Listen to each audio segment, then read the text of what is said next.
Hello, welcome back to the Retired Farm Boy channel. My name is Jeff.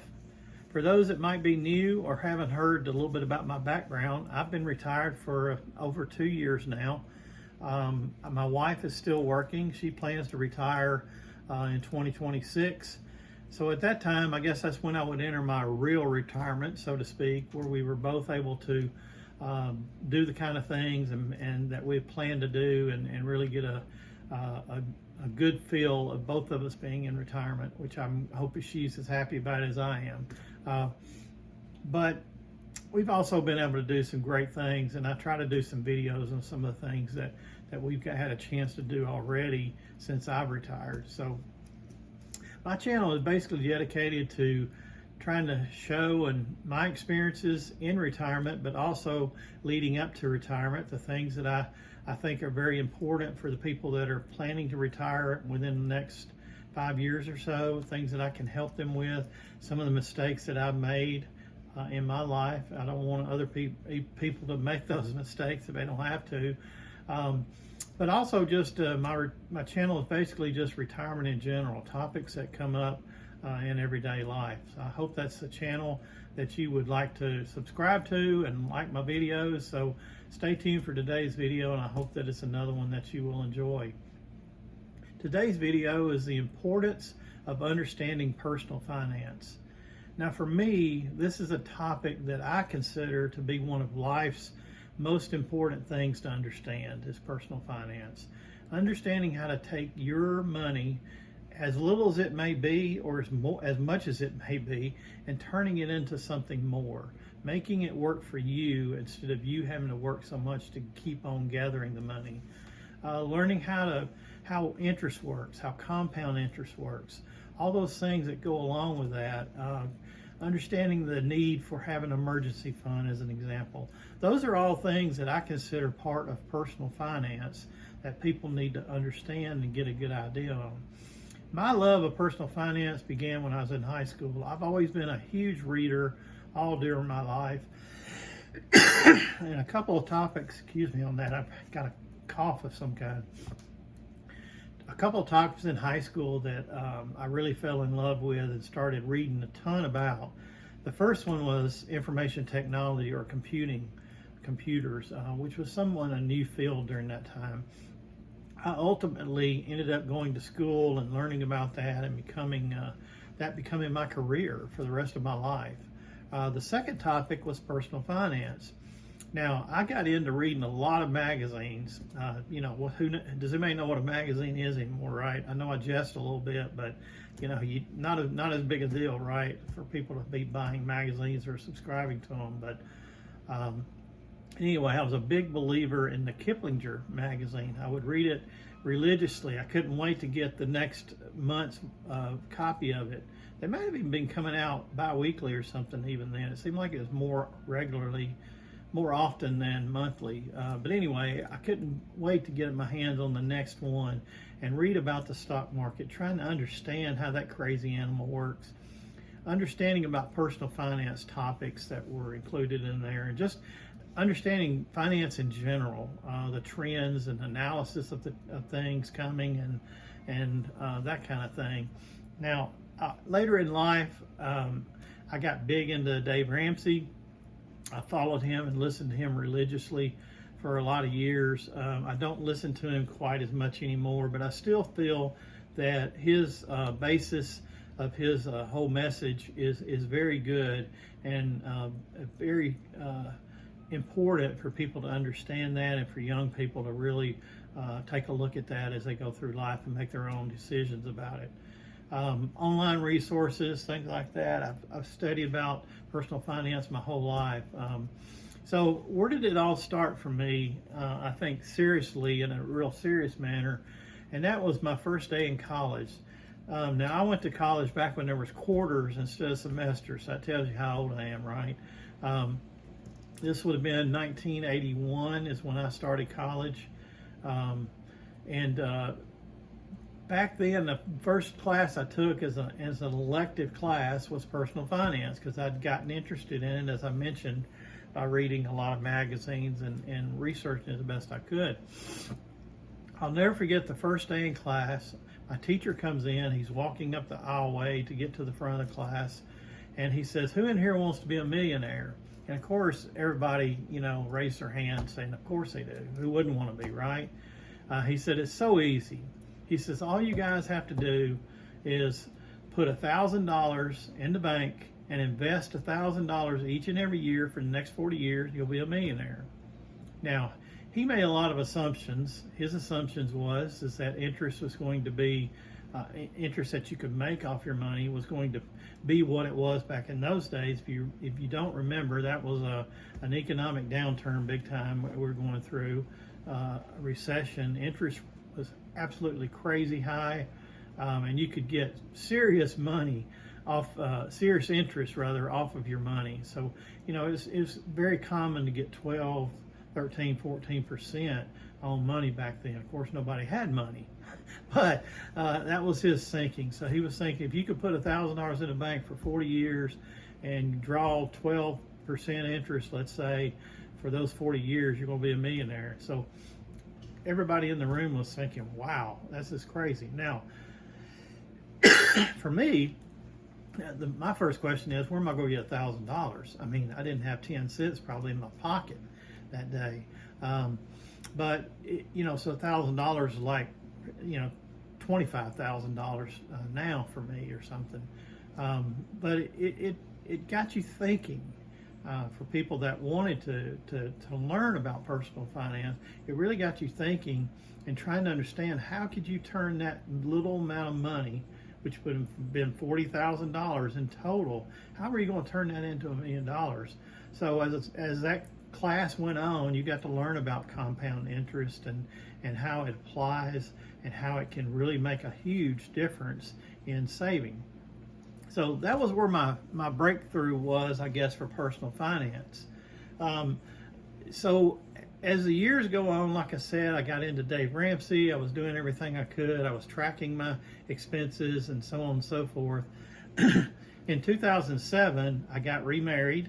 And that's when I really, my wife and I, she was very committed with personal finance herself and saving. So that's when I developed my first spreadsheet, I guess you'd say, concerning personal finance. I built it in 2007. That's when we got married. And I'm going to turn this around and let you see my screen here in just a second. I got to get it to wake up here. Sorry about that. There we go. I'm going to turn this around and show you a screen. This is my Finance at a Glance screen that I call it. And this was back in February 07. I don't know if you can see the screen or not that well, but it was a screen that I put together to try to pull other spreadsheets, other sheets together into an overall sheet that would show me what our balances look like. So some of the things that I've got on here is like, how much do we have in total retirement savings? How much do we have in savings, passbook savings kind of thing at that time?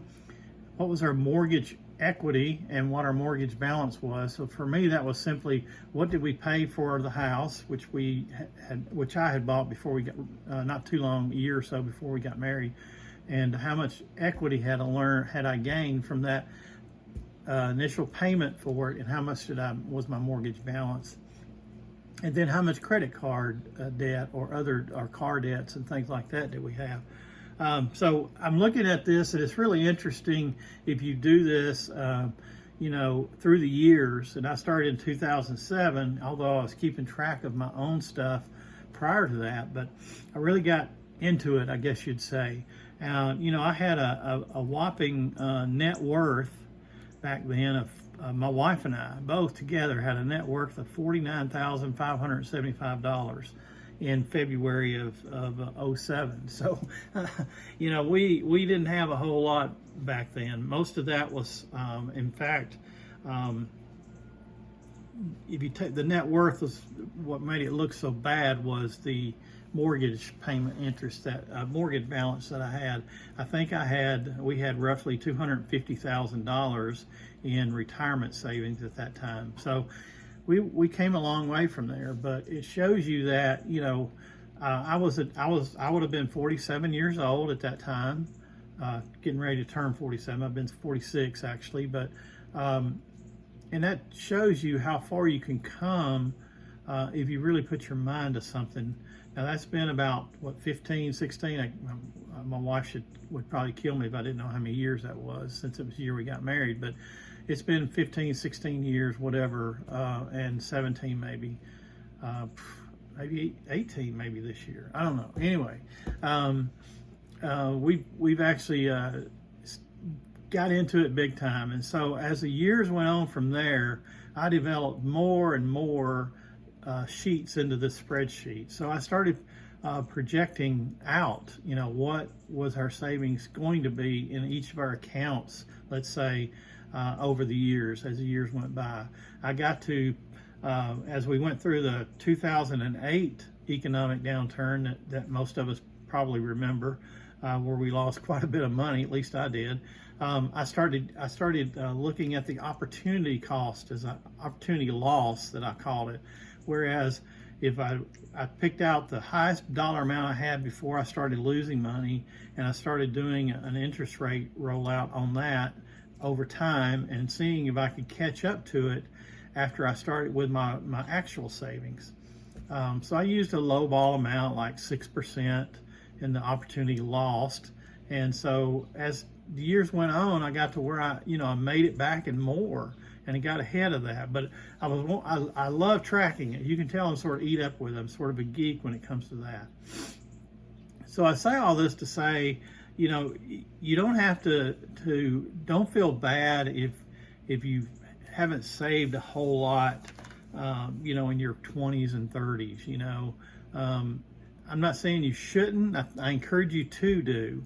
And I save some, but you really need to, at some point in time, buckle down and really get into learning personal finance. And the way it is for me, the more I learn about personal finance and the more I play with my little spreadsheet here and think about things I can think of. This is where I also have my budget and our expenses that we track.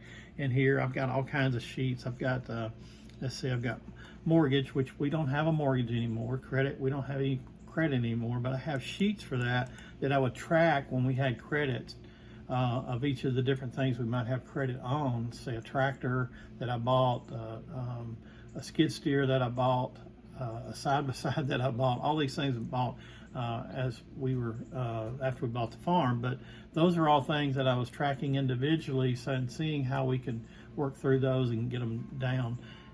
As you start tracking things, I've learned for myself, and you really want to focus on finance and making yourself be better at it. It's good to track it, because you really get to thinking, man, if I could do this, if I could pay a little bit extra on this, I could knock this out 3 years earlier. I mean, I run those kind of scenarios all the time.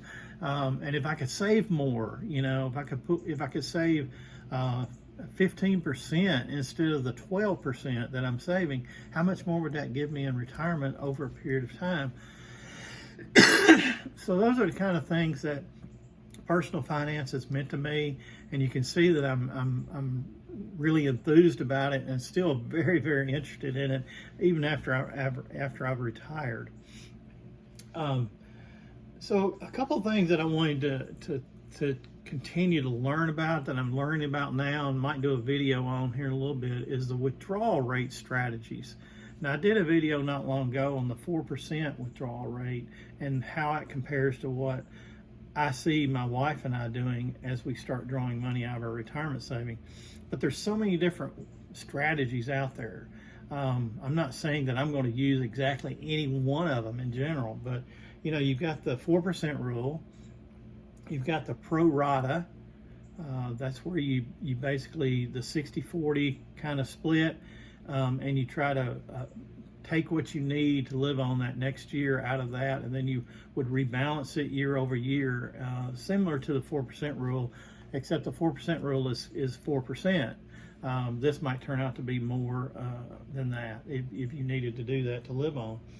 The glide path and the guardrail. Those are a couple other ones that I've been reading about, and I continue to like to learn about them, even if it's things that I may not tactily I don't even know how to say that, how to put into play for myself.